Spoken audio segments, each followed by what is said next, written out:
புவி மீது நிலையாக அருள் செய்ய வர வேணுமே, நீ அருள் செய்ய வர வேணுமே.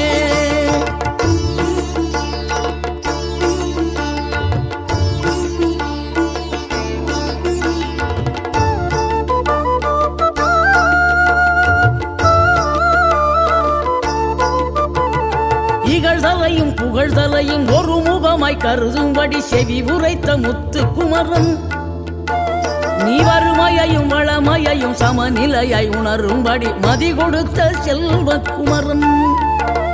தடை 100 வந்தாலும் செயல் வெற்றி ஆக்கி தரும் தாராள குணம் கொண்டவன், நீ வலை வீசும் அறிவுக்கு தொலைவானவானாகி மாற